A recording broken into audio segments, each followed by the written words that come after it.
5-Minute Professor, and today's What I Think Wednesday. Well, I'm going to call it a discussion. This is not a lecture. This is just me kind of talking out loud about something I haven't 100% decided about, and that thing is WikiLeaks.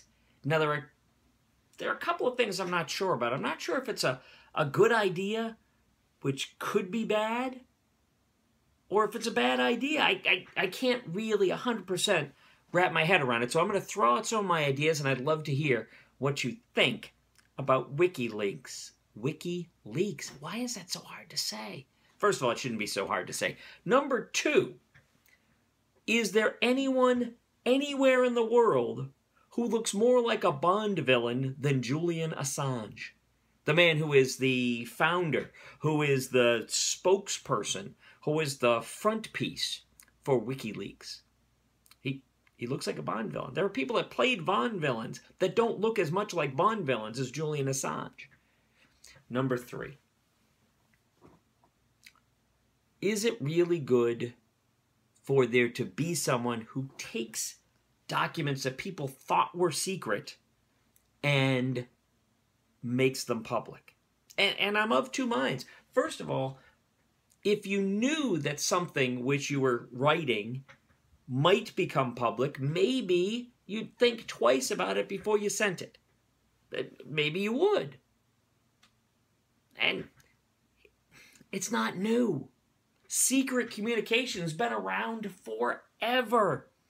Monarchies have risen and fallen across Europe for centuries based on secret communications and backdoor deals. It's mentioned in Shakespeare. Rosencrantz and Guildenstern were carrying a message to the King of England that maybe Hamlet needed to be killed. Of course, the second act does start with the announcement that Rosencrantz and Guildenstern are dead. That's a good movie, too, though. You should probably go and see that. Rosencrantz and Guildenstern are dead. It's an older movie. It's almost 30 years old now, so spoiler alert, they are dead during the whole movie.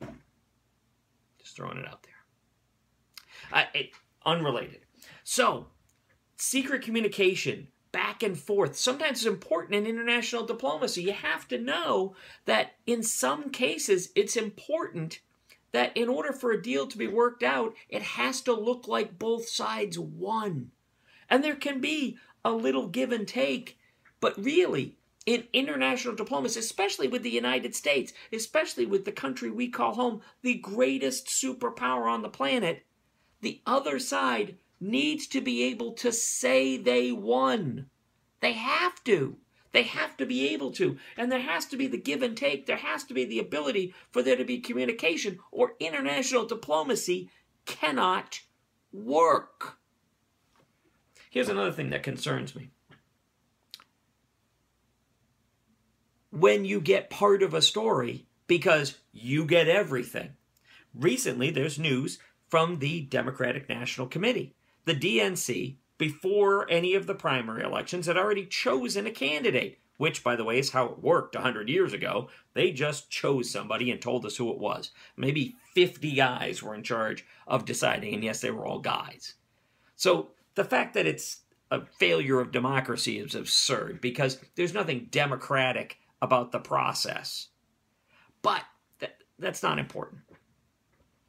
What is important is that the release is about communication at the Democratic National Committee. Is that same information available from the Republican National Committee? Or do we only have communication that is released that tells a story that WikiLeaks wants to tell? You can seem like the white knight on the hill when you say, here's all the information. You decide what you should do with it. But what if it's not all the information? What if you get just half of the story? That's not everything. And it makes me wonder.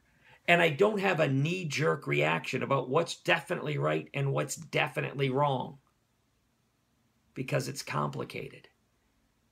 Because let's be honest, most things are. Perceptum, quispium, damnatio. Learn something, damn it. I'm the 5-Minute Professor, and thank you very much for listening to today's lesson. If you have any comments at all, please put them in the comments section down below. And of course, like it and subscribe to the channel. But most important, if you liked it, if you commented, and if you subscribed, tell your friends. Perceptum, quispium, damnitium. Learn something, damn it.